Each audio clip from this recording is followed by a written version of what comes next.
Hello friends, hope so you are doing well, and in this video I will show you how you can fix volume button not working problem on your Samsung Galaxy F23 or F23 5G.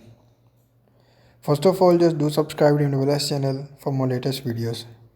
So to fix volume button not working or volume up or volume down button not working problem, just follow every single step as I'm showing you in this video. Hope so this will fix your problem.